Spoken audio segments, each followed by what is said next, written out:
ایک مجھے جو چیز بہت خوف دلاتی تھی نا، جب میں میوزک بہت سنتا تھا، میں نا ریجیکٹ کرتا تھا ٹوٹلی ان لوگوں کو جو کہتے تھے یار یہ مت سنا کرو، یہ حرام ہے، یہ وہ، میں کان ہی نہیں دھرتا تھا. لیکن ایک چیز لٹرلی مجھے بہت خوف دیتی تھی، ایون دو اس ٹائم پہ میں میوزک کا بڑا وہ شوقین تھا کہ یار ڈرائیونگ کرتے ہوئے واٹ اف آئی ڈائی، میرا ایکسیڈنٹ ہو جائے اور میرے منہ پہ گانا ہو. یعنی ایون تو دیکھ لیں میں ریلیجن کی طرف نہیں تھا، لیکن یہ خوف مجھے کہتا تھا کہ یار نہیں، سم تھنگ از رانگ. اور کتنے ایسے واقعات آپ کو سننے کو ملیں گے، ڈاکٹرز سناتے ہیں. شیخ خالد یاسین کا ایک لیکچر ہے، اس میں بتا رہے تھے کہ ڈاکٹرز ٹولڈ می کہ انہوں نے پیشنٹس کو مرتے ہوئے گانوں کے لیرکس کہتے ہوئے جو ہے نا وہ سنا. سبحان اللہ. ایک واقعہ ہے، بلکہ سعودی عرب کی کوئی ایک ڈاکٹر تھے، وہی بات بتا رہے تھے کہ ایک ان کا کوئی پیشنٹ تھا اور وہ نا ایڈکٹ تھا میوزک کا، بہت زیادہ ایڈکٹ تھا، اور اپنی اولڈ ایج میں تھا.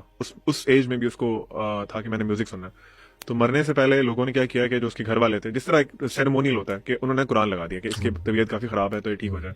اس نے روکا ان کو کہ اس کو بند کرو اور فلاں سنگر دوبارہ اس کے گانا سٹارٹ کرو، اور اسی حالت میں اس کی موت ہو گئی. تو دیکھیں لوگ یہ بڑا سمجھتے تھے کہ جہاں تک علی بھائی آپ شروع میں ایک بات کر رہے تھے نا، اسلام اللہ کے نبی صلی اللہ علیہ وسلم ڈرانے کے لیے بھی آئے تھے اور خوشخبری سنانے کے لیے بھی آئے تھے. آپ صرف خوشخبریاں نہیں سنا سکتے اور نہ ہی آپ صرف ڈرا سکتے ہیں، لیکن ڈر بھی ضروری ہے. جس طرح لاسٹ پوڈ کاسٹ میں ہم نے بات کی تھی کہ ایمان کے یہ دو جو ہے نا مومن کے پر ہوتے ہیں، خوف اور رجا.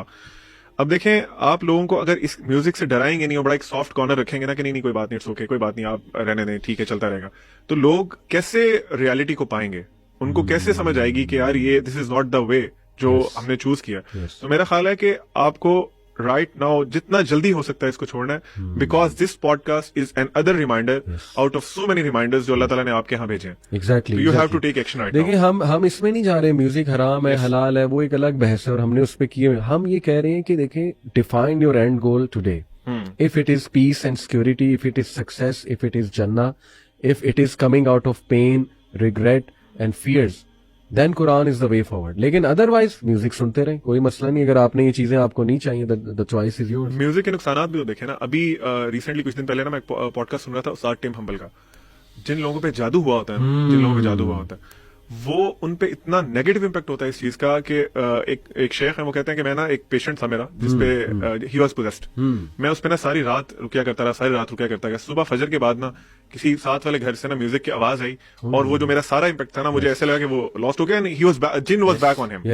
تو یہ جس طرح ذیشان بھائی بھی شروع میں بات کر رہے ہیں، دس از ریلیٹڈ ٹو سارسری. اور جن لوگوں پہ جادو ہوا ہوتا ہے وہ تو سبحان اللہ ہی نہیں، آپ سمجھ لیں کہ شیطان آپ کو پوزیس کر لیتا ہے. میں آپ کو ریئل بات بتاؤں، اور میں چاہوں گا ذیشان آپ کا بھی ایک واقعہ ہے اس کا، رقیہ کا، وہ ضرور سنائیے گا اف یو آر کمفرٹیبل. مجھے خود ایک یوتھ نے کہا کہ سر پتہ نہیں عجیب بات ہے کہ پورن دیکھنے کے بعد and after relieving my self نا میرا میوزک سننے کا دل کرتا ہے. یعنی میوزک اس ٹائم نا مجھے ایک الگ ہی وہ چس سیریسلی دے رہا ہوتا ہے. یعنی آپ امیجن کریں شیطان اس وقت فل حاوی ہوا ہوا ہے، ناپاکی کی حالت ہے، اور اس میں وہ کہتا ہے مجھے میوزک مزید جو ہے نا وہ ڈوپامین یا وہ ایک چس والی فیلنگ. میرا نا قرآن کا جو ایک اللہ تعالیٰ نے مجھے ایک نیا ایکسپیرینس دیا قرآن مجید کے ساتھ، اس کی پاور کو ایکسپیرینس کرنے کا. یہ کووڈ کے دن تھے، ہماری فیملی میں ایک مسئلہ ہوا جن پوزیشن کا، اور آج آ کے جو اسکالر سے مشورہ ہوا مجھے یہ ایڈوائس دی گئی کہ آپ جو ہے نا وہ رقیہ کریں، کیونکہ جو خاتون تھیں وہ پردے دار تھیں اور مجھے وہ جانتی بھی ہیں، تو ان کے گھر والے انکمفرٹیبل تھے اس چیز سے. اچھا یہاں پہ ایک چیز میں تھوڑا سا کلیریفائی کر دوں. دیکھیں ایز مسلمز ہمارا ایمان ہے کہ جادو ایگزسٹ کرتا ہے. سورہ بقرہ میں اللہ نے بتایا ہے وَيُعَلِّمُونَ النَّاسَ السِّحْرَ. تو پہلی بات تو آپ یہ ذہن میں رکھیں کہ یہ کوئی فوک لور یا فیبل نہیں ہے. میوزک ایگزسٹ کرتا ہے، جادو ایگزسٹ کرتا ہے، اور یہ ہماری ایمان کا حصہ ہے. نمبر 1. نمبر 2، دوسری بات آپ یہ سمجھیں کہ جادو ایک کانٹریکٹ ہے جن کے اور جادوگر کے درمیان. یعنی کہ جادو کو آپ ڈیورس نہیں کر سکتے جن سے. یہ بات سمجھنے کی کوشش کریں. اور یہاں پہ جن سے مراد جو شیاطین ہیں، جو ڈیمنز ہیں. یہ میں کیوں بات کر رہا ہوں؟ بیکاز میں نے ابھی پہلے بات کی کہ میجک کا اور میوزک کا بہت گہرا تعلق ہے. جو دیکھیں جس طرح انسانی روح کو تسکین ملتی ہے قرآن مجید سے، اس کا ایگزیکٹ اپوزٹ ہے شیطان کے ساتھ. شیطان کین ناٹ اسٹینڈ دا قرآن. آپ یقین کریں کہ کٹنگ لانگ سٹوری شارٹ، مجھے رقیہ کرنے کا ایک موقع ملا اور ملٹیپل ٹائمز میں نے رقیہ کیا کیونکہ وہ میرا فیملی کا کیس ہی تھا.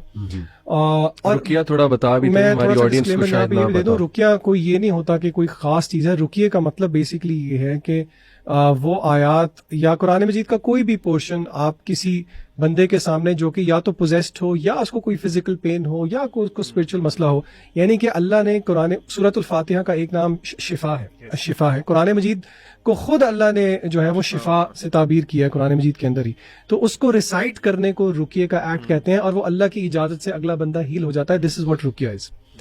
اچھا, جو شیاطین ہیں وہ رقیہ اور اذان اور اقامت وہ یہ برداشت نہیں کر سکتے. اور آپ یقین کریں رقیہ کرتے ہوئے میں نے دو چیزیں بہت پروفاؤنڈ دیکھی. نمبر ون, رقیہ کرتے ہوئے میں نے جو میرے سامنے جو کیس تھا اس میں پوزیشن ہوئی ہوئی تھی, جو ہاتھوں کے سائنس تھے علی بھائی وہ سارے وہ تھے جو کہ میوزیشینز کرتے ہیں. یعنی کہ ٹو مائی سرپرائز اس میں سے اکثر سائنس مجھے نہیں پتا تھے, اور جب میں نے آ کے بتائے تو مجھے پتا لگا یہ تو میوزیشینز کے سائن ہیں. And she was an elderly lady. She was an elderly جو lady. میوزک شاید وہ اس طرح نہیں, وہ ان کا میوزک سے دور دور تک کا کوئی تعلق نہیں تھا. اور آپ اس چیز سے آڈینس ریلیٹ کرے کہ ریسنٹلی پچھلے سال میں جو کانسرٹس ہوئے ہیں آپ کو پتا ہے, جو ضیاء بھائی بھی بہت کوٹ کرتے ہیں, جس میں یہ پورے انہوں نے سیٹینک ریچولز کیے تھے. اچھا, اور دوسری بات جو میرے لیے پروفاؤنڈ تھی وہ قرآن مجید کی تاثیر تھی. آپ یقین کریں, شاید سننے والوں کو یقین نہ آئے, لیکن کیونکہ میں نے تو فرسٹ ہینڈ ایکسپیرینس کیا ہے. میں سورۃ الفاتحہ پڑھتا تھا, میں آیت الکرسی پڑھتا تھا, اور میں سورہ یہ فلق اور سورہ ناس پڑھتا تھا, آگے سے چیخوں کی آوازیں آتی تھیں ایز اف آپ کسی کو آگ لگا رہے ہیں. یعنی کہ وہاں سے مجھے اندازہ ہوا کہ یہ اللہ کا کلام ہے, اس میں کیا تاثیر ہے. اور آن دا کنٹری پھر مجھے شرم بھی آئی کہ دیکھو کہ یہ اس میں اتنی تاثیر ہے قرآن مجید کے اندر کہ اگر یہ شیطان کو آگ لگا سکتا ہے تو یہ ہماری روحوں کو کیوں تسکین نہیں دے سکتا. اسی لیے یہ بات سمجھنے کی کوشش کریں کہ اگر ہم میوزک سن رہے ہیں, we are opening doors to شیاطین. عبدالعلیم نے جو مثال دی وہ راول پنڈی کے ایک مشہور راکی ہیں جنہوں نے رمضان کے دنوں میں وہ کسی پہ رقیہ کر رہے تھے, اور وہ جو میوزک تھا وہ ہمسایوں کی طرف سے نہیں تھا, وہ جو یہ اٹھانے کے لیے نہیں آتے سحری کے لیے, وہ ڈھول والا تھا. وہ کہتے ہیں میرے 4-5 گھنٹے کی رقیہ کی محنت پہ پانی پھر گیا اس ایک ڈھول والے کی وجہ سے. تو آپ اسی کا تعلق ہے پورنوگرافی سے بھی, بے حیائی سے بھی, باتھ روم میں دعا نہ پڑھ کے جانا, غصے کی حالت میں بہت زیادہ ہونا, موسیقی کا ہونا. یعنی کہ اگر آپ کے گھر میں میوزک ہے, it is an open door for شیاطین کہ وہ آپ کی زندگی میں انٹرفیئر. بالکل ایسے آپ جتنی چاہے ایکسیس دیتے ہیں ان کو, پھر آپ کے جو مسئلے مسائل ہیں وہ بڑھتے جائیں گے, کم نہیں ہوں گے. تو ڈیفینیٹلی یو ہیو ٹو. یہاں پہ ایک اور ڈسکلیمر میں دے دوں, میں کوئی آفیشیل راکی نہیں ہوں, کیونکہ ایک دو دفعہ میں نے جب بھی پہلے کوٹ کیا تو بہت سارے جو ہے نا, نہیں, رقیہ ہر مسلمان کر سکتا ہے, ہر مسلمان, چاہے ہر مسلمان گناہ گار ہے. یہ آپ نہ کہیں کہ جی ہم تو نیک نہیں ہیں, کوئی بھی اس چیز کا دعویٰ نہیں کرتا کہ ہم نیک ہیں, بلکہ یہ قرآن مجید کا ایک حق ہے کہ ہم اس کو ایز رقیہ بھی یوز کریں. تو آپ صورت وضو کر کے اپنے پیاروں کے لیے, اپنے پیاروں کا حق ہے کہ ہم خود ان کے لیے رقیہ کریں.